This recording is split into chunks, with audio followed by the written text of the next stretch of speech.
Welcome to the deep dive. Today, we're going to unpack a really interesting book. That's right. It's called Elevate Every AM, the morning blueprint for a purpose-driven life. And our source is the book itself. It offers a specific take on how starting your day right can change things. And the author is Dr. Shu Chen Hou. It's kind of interesting looking at the notes provided, her background. Oh, yeah. What's her story? Well, she started in science, but then moved into writing, music, even entrepreneurship. Founded a company called Kokushin-san Ltd. Okay. And the book mentions this company is driven by her belief in accessible education, changing people's lives. Their destinies, actually. That's quite a mission. So our goal here for you listening is to pull out the key insights, the practical stuff from Dr. Hou's book. Yeah, we want to walk you through the main ideas, the tools she presents. Helping you understand why this book argues that first hour, maybe even the first moments, are so powerful. It really comes down to the core message, which you see right at the start and again at the end. Which is basically how you kick off your day isn't just neutral. It actively shapes everything else. Your productivity, your mood, your growth, well-being, all of it. It's presented as the starting point. Exactly. The book argues it's way more than just, getting out of bed. It's about designing that time intentionally. Designing it. It calls the morning a launching pad, even a sacred space, and suggests it reflects your mindset back at you. Like a mirror? Sort of, yeah. Yeah. The goal isn't just waking up. It's, and I quote, to rise with purpose and intention. Okay, rise with purpose. But, it's hard to feel purposeful if you're just wiped out the second the alarm goes off. Absolutely. And the book tackles that head on. It makes it clear this whole thing starts the night before. Chapter 2 is all about sleep science. Right. Sleep isn't just downtime, it's foundational. Foundational. Yeah. The absolute cornerstone according to the book. Without good sleep, trying to implement this morning routine is, much harder. So what key bits about sleep science does the book bring up? It talks about the main types. NRM, that's non-rapid eye movement. Right. REM sleep. Okay. NREM has stages, going from light sleep down into that really deep, slow wave sleep.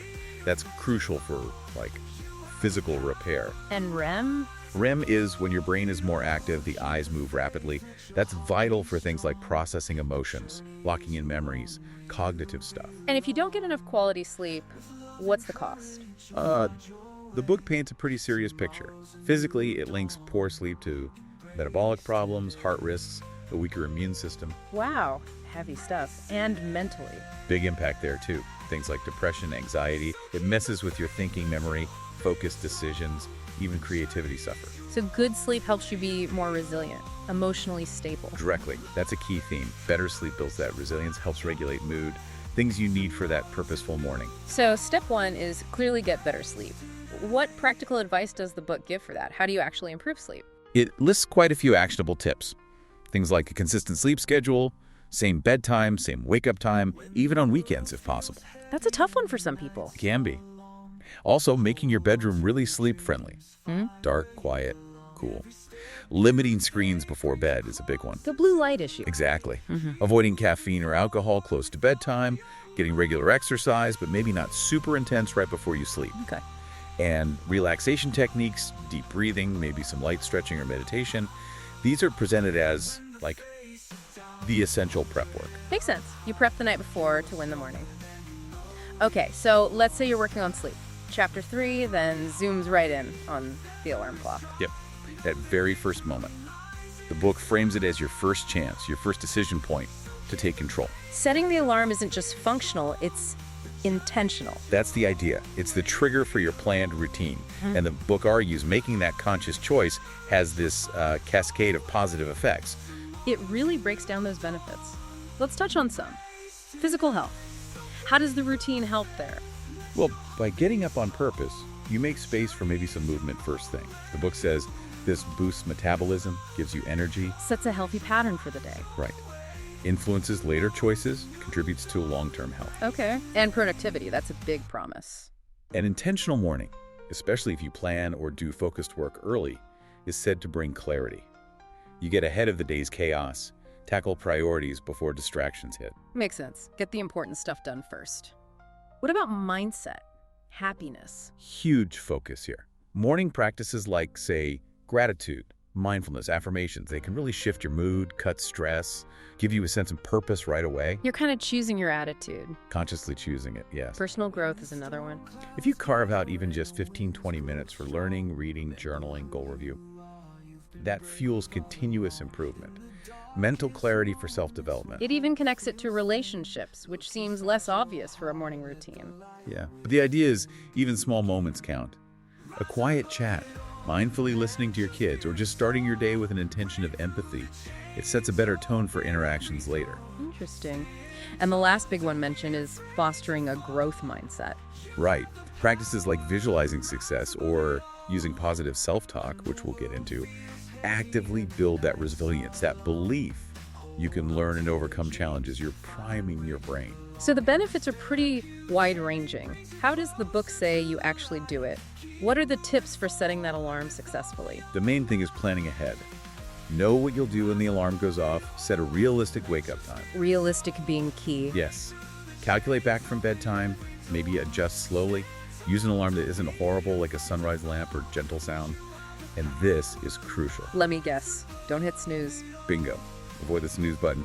The book really hammers this point. Why is snooze the enemy here? Well, technically it messes up your sleep cycle right at the end, leading to that groggy feeling sleep inertia. Yeah, that fog.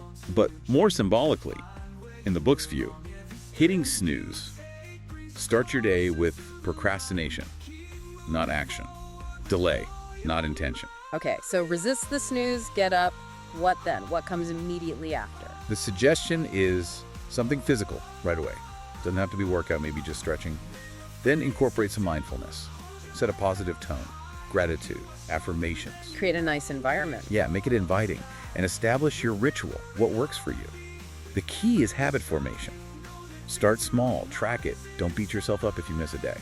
So once you nail that initial wake up, that conscious start, the book then explores all the different things you can put into that morning time, the building blocks. Right. Chapters 4 through 17 cover a ton of practices. Maybe we can group them a bit. There's a lot about focus and mindset. Definitely. It starts with mindful awakening in chapter 4.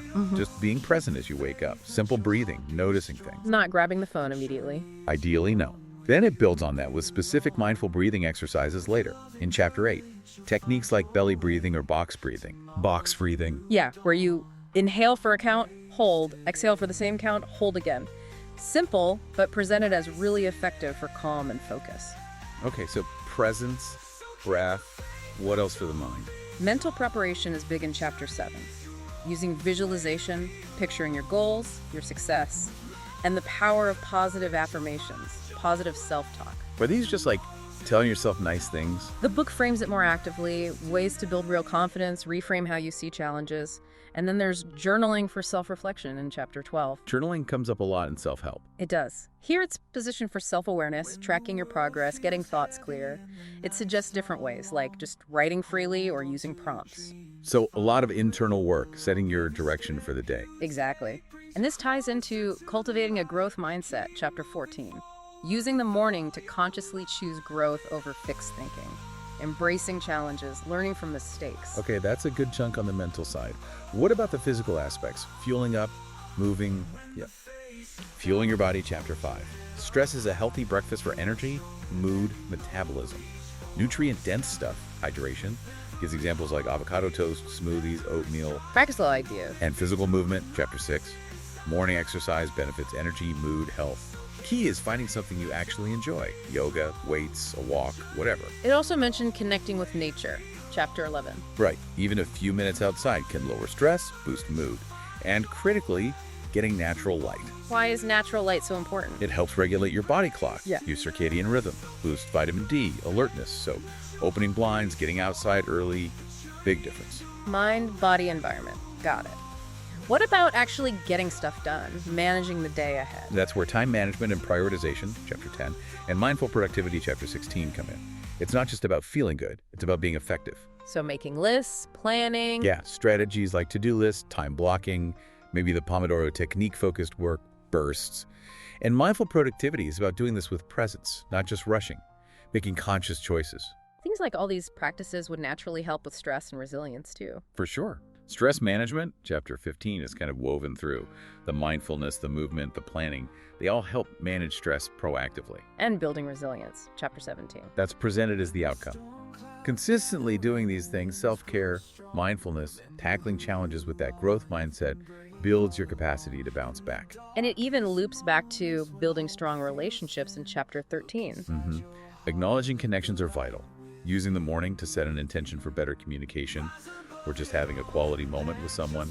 So yeah, it's like this big toolkit. You pick the tools that fit your life, your goals, and build your own morning blueprint. It is a lot.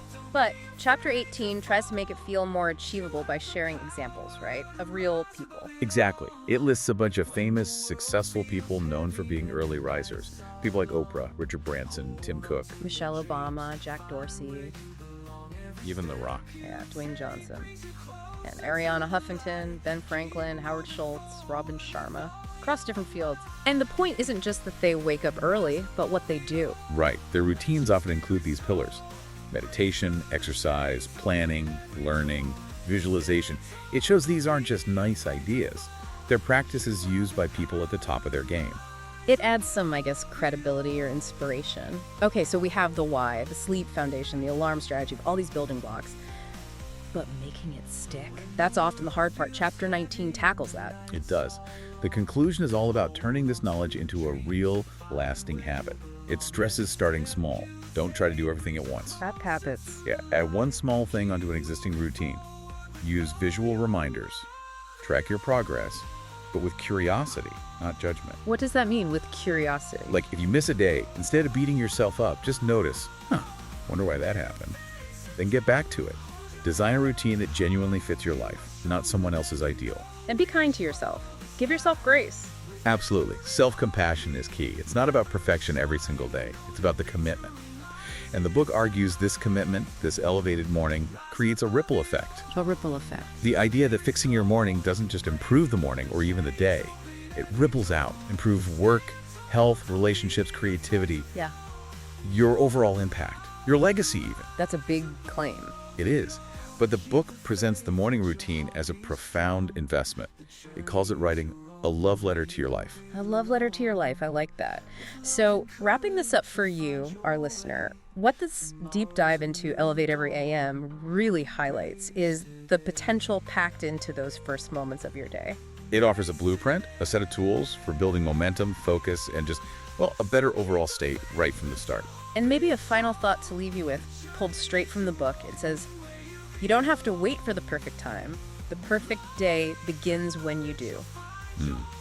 Powerful note to end on. So if this discussion sparked your interest, if you want to dig deeper into these ideas or learn more about Dr. Shu Chen Hou and her work, Where can people go? you can find more information at kokoshungzan.net. That's KOKOSHUNGSAN.net.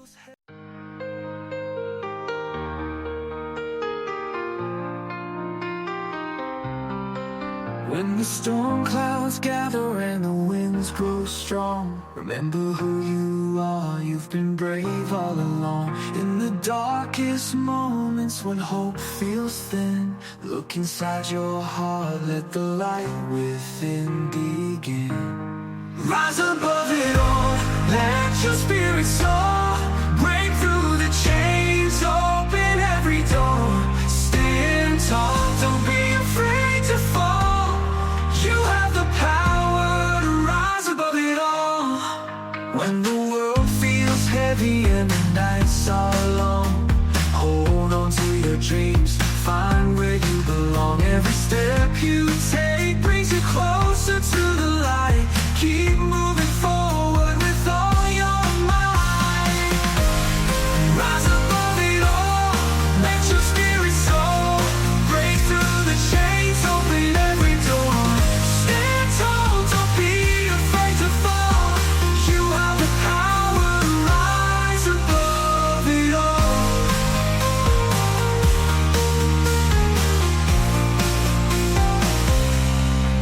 When the world feels heavy and the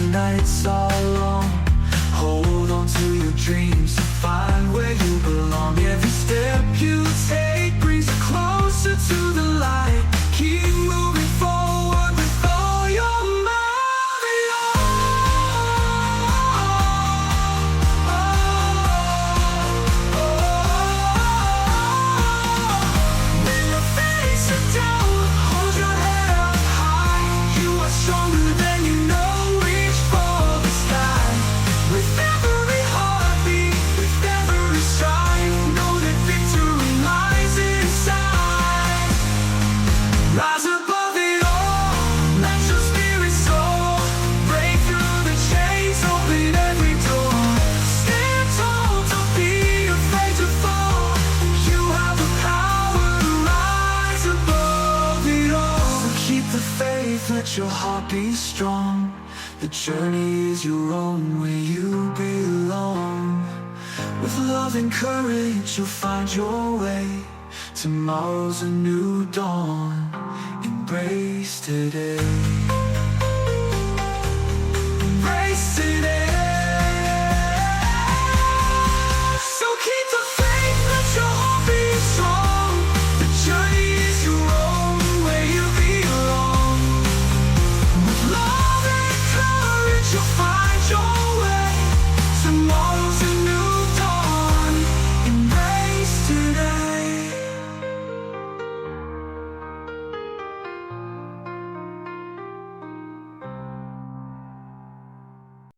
When the world feels heavy and the nights are long, hold on to your dreams, find where you belong. Every step you take brings you closer to the light. Keep moving forward with all your might.